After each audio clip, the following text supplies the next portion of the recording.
Assalamualaikum warahmatullahi wabarakatuh.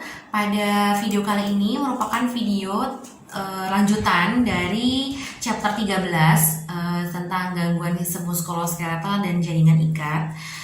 Di video sebelumnya kita sudah bisa tahu bahwa ada beberapa kelompok yang sudah disediakan oleh ICD sebagai supplementary site dalam chapter ini. Sekarang kita akan mulai dari blok yang pertama, yaitu M00 sampai dengan M25. Ini terkait dengan beberapa penyakit sendi, sudah tercatat dalam include-nya ada disorder affecting predominantly peripheral or limb joint. Jadi di sini ada beberapa penyakit sendi, kemudian termasuk juga ada kelainan sendi yang mengganggu pada sendi perifer, ya. Kemudian yang pertama itu adalah M00 sampai dengan M03 kelompoknya. Inilah arthropathy infectious. Kemudian ada note-nya di bawahnya. Note itu bahwa menyebutkan bahwa blok ini berisi arthropathy akibat agen mikrobiologi.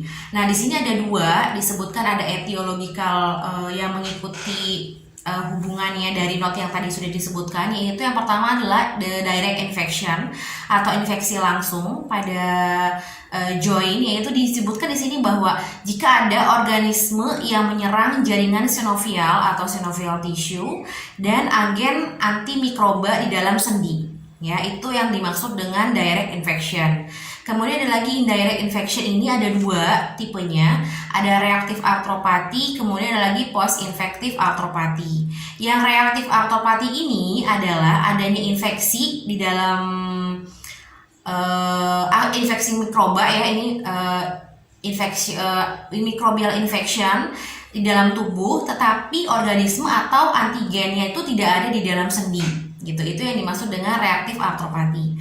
Kemudian kalau yang disebut dengan post-infective arthropathy itu di mana terdapat agen mikroba, tetapi penemuan organismenya itu tidak konstan dan tidak ada bukti perbanyakan lokal di sini, ya. Multiplication is lacking. Jadi disebutkan seperti itu. Jadi itu ada dua tipenya dari indirect infection. Selanjutnya kita masuk ke kode M00. Di sini ada pyogenic arthritis. Di sini saya ada tanda miring dan merahkan juga. Ada C-site code at the beginning of this chapter. Jadi di sini sudah ada keterangan, ya. Ketika teman-teman coder menemukan hal seperti ini, berarti kita harus ingat lagi bahwa dalam disease musculoskeletal system dan jaringan ikat ini ada namanya beberapa kelompok-kelompok yang sudah disiapkan oleh ICD terkait dengan supplementary site-nya yang mengikuti pada bab ini. Ini kalau ada keterangan begini, berarti kita harus ingat lagi. Di sini saya coba buka juga. Di sini ada beberapa kelompok. Ini pada video ini nanti kalian bisa lihat dari video sebelumnya. Ada kelompok 1, kelompok 2, kelompok 3, dan kelompok 4. Nah, ketika ada tulisan yang merah seperti ini, nih berarti keterangannya itu adalah kita harus melihat dari kelompok 1. Kelompok 1 itu ada di awal ketika penjelasan tentang Asieris Dejer. Di sini ada keterangan yang site of musculoskeletal involvement. Ini ada di kelompok 1. Jadi ini pilihan supplementary site subclassification yang bisa digunakan oleh para coder untuk menentukan site-nya jauh lebih spesifik. Kemudian seperti itu, ya. Nah, selanjutnya kita balik lagi di sini bahwa M00 ini terdiri ada yang dari staphylococcus di poin 0, kemudian pneumococcal di poin 1, other streptococcal di poin 2, kemudian poin 8-nya ada due to other specific bacterial agent. Di sini juga bisa menggunakan use additional code pada B95 sampai dengan B96 jika dibutuhkan untuk mengidentifikasi agent bakterinya itu apa. Ada spesify. Jadi di sini ada pyogenic arthritis. Kemudian di M01 di sini jangan lupa ada tanda asterisnya, ya. Berarti di sini akan ada beberapa kode-kode yang disediakan oleh ICD terkait dengan Dejer-nya. Jadi asteris dan Dejer. Kalau asteris dan Dejer itu kan satu paket, ya. Jangan lupa juga nonton videonya, sudah ada keterangan bagaimana ketika coder itu menemukan tanda asteris dan Dejer. Nah, di sini ada keterangan juga sama, sudah saya merahkan juga keterangannya bahwa ini kalau kata-kata site code at the beginning of the chapter berarti balik lagi ke yang kelompok 1. Itu seperti itu panduannya.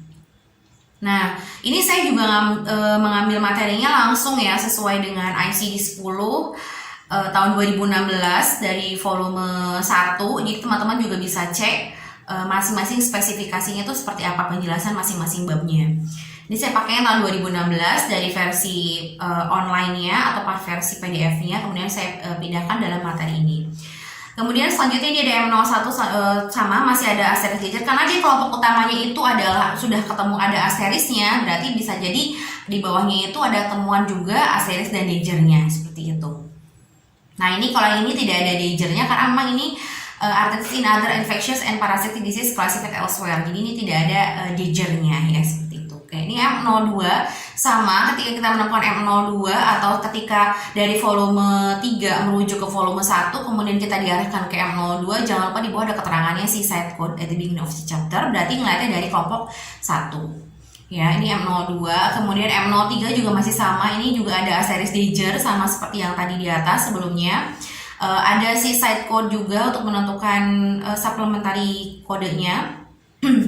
Kemudian selanjutnya kita masuk ke kelompok yang kedua yaitu M05 sampai dengan M14. Ini adalah poliartropati inflamasi. Jadi inflamatory poliartropati ini ada di kelompok M05 sampai dengan M14. Di M05-nya sama, masih ada keterangan si site code. Ini juga berarti masuk ke kelompok 1. Kemudian ada M06 si site code juga, ini juga masuk ke kelompok 1 juga. Kemudian ada M07. Di sini sudah ada asteris lagi. Dilihat keterangan di bawahnya, apakah ada yang sudah masuk ke apakah termasuk ke dalam ada asteris dan dangernya juga. Ini juga si site code at the beginning of the chapter, berarti keterangannya ada di kelompok 1. Nah, di sini ketika coder diarahkan oleh volume 3 ke volume 1 dan ketemu di M08 atau juvenile arthritis, ini ada beberapa yang saya tandai. Pertama adalah si site code, berarti ini otomatis lihat ke kelompok 1. Kemudian ada include-nya, bahwa di sini disebutkan termasuk artritis pada anak-anak dimulai sebelum ulang tahun ke 16-nya dan berlangsung lebih dari 3 bulan. Nah, ini ada keterangannya. Jadi di sini adalah artritis pada anak-anak juga masuk ke dalam M08. M08 terdiri dari beberapa kelompok kode di bawahnya sampai dengan M08.9. Kemudian kita lihat M09 ini ada kategori asteris juga, ada masih dia ke kelompok 1 juga untuk menentukan supplementary site-nya. Kemudian ada M10 ini go out, ini juga sama si site kode juga, berarti lihat juga dari kelompok 1. Kemudian ada di sini juga salah satunya di M10.2 nanti akan menemukan use additional external cause code jika ingin menentukan identify drugnya itu apa akibatnya. Kemudian ada use additional code juga ini di M10.3 jika untuk mengidentifikasi impairment of kidney disease-nya. Jadi nanti akan diarahkan juga ke M17 sampai dengan M19 untuk menggunakan tambahan kode. Kemudian M11 ada si site kode, ini juga sama, ini berarti melihat dari kelompok 1. M12 juga keterangannya masih sama, ada si site code juga. Begitu juga dengan M13. Nah, di sini di M14 ini ada asterisnya, ada asteris, keterangan asteris. Di sini juga tanda ada exclude-nya. Hati-hati ketika kita akan menemukan artropati pada katanya hematological disorder, berarti bukan M14 tapi di M36.2 sama dengan M36.3. Begitu juga selanjutnya. Jadi lihat keterangan include dan exclude yang nempel di masing-masing kodenya. Bisa jadi akan ada arahan selanjutnya untuk menetapkan kode akhirnya biar lebih spesifik. Ini M14. Nah, kemudian di sini kita masuk ke kelompok yang kedua yaitu artrosis. Ada di M15 sampai dengan M19. Ada note di bawahnya bahwa blok ini gitu kan, istilah atau term osteoartritis itu digunakan ya sebagai sinonim dari artrosis atau osteoartrosis. Nah, istilah primer digunakan sesuai dengan arti klinis, yaitu tidak ditemukan kondisi dasar yang menyebabkan timbulnya penyakit ini translate dari ini. Jadi ada ketika teman-teman koder menemukan term osteoartritis gitu, berarti juga itu merupakan sinonim dari artrosis atau osteoartrosis seperti itu. Ya, ada exclude-nya bahwa osteoartrosis pada spine itu tidak termasuk karena masuknya di M47 point dash ya, titik strip. Nah, ini ada M15 dimulai dari polyarthrosis, include-nya arthrosis dengan disebutkan jika lebih dari satu site. Ya, exclude-nya ini bilateral involvement of single joint, berarti ada di M16 sama dengan M19, tidak termasuk di M15-nya. Oke, terus M16 ini arthrosis pada hip, pada panggul, kemudian ada M17 ini pada knee. Kemudian M18-nya pada first carpometacarpal joint. M19, nah kita bisa lihat ya di kode M17 kemudian M16 itu tidak ditemukan ada kata-kata seaside code. Berarti otomatis itu tidak melihat ke kelompok 1. Tapi ketika ada keterangan seaside code at the beginning of the chapter, berarti harus melihat ke kelompok 1. Nah, kemudian kelompok yang terakhir dalam blok ini adalah M20 sampai dengan M25. Ini exclude-nya itu joint of the spine, ini karena tidak termasuk dalam M20 sampai dengan M25, tapi masuknya ke M40 sampai dengan M54.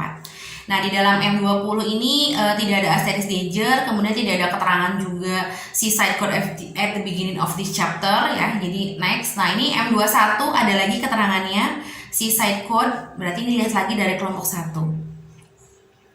Ini M21, kemudian ada M22 disorder of patella. Ini juga sama, tidak ada seaside code karena sisi sudah sebutkan ada lokasinya ada di mana, adalah di patella. Seperti itu.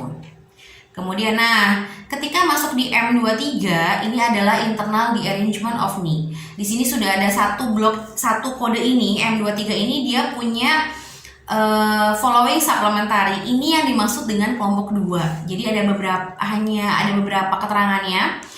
Ini ada pilihan 0, kemudian 1, 2, 3, 4, 5, 6, 7, dan 9. Pilihan ini adalah supplementary subclassification to indicate the site of involvement is provided for optional use. Jadi bisa digunakan optional use hanya pada kategori di M23.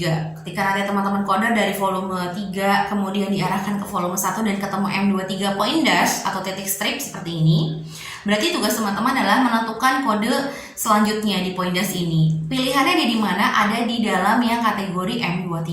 Itu seperti itu. Ini sebutnya kalau di disease of musculoskeletal dimasukkan ke dalam kelompok 2 gitu ya. Oke. Kemudian ini M23. Nah, ketika M24 dia kembali lagi aturannya bahwa melihat side kodenya itu ada di beginning of this chapter. Berarti lihat lagi di kelompok 1. Seperti itu. Nah, ini M24. Kemudian yang terakhir adalah M25 yaitu other joint disorder of NHC. Jadi ini adalah beberapa gangguan pada joint yang tidak disebutkan pada bab sebelumnya atau pada kode-kode sebelumnya, sama keterangannya masih seaside code. Seaside code at the beginning of the chapter berarti lihatnya itu adalah dari kelompok 1. Ini M25, M25.0, poin 1, poin 2, poin 3, poin 4, poin 5 sampai dengan poin 9 joint disorder unspecified. Demikian video kali ini, terima kasih sudah menyaksikan. Kita tunggu lagi video selanjutnya dari gangguan muskuloskeletal dan jaringan ikat. Assalamualaikum warahmatullahi wabarakatuh.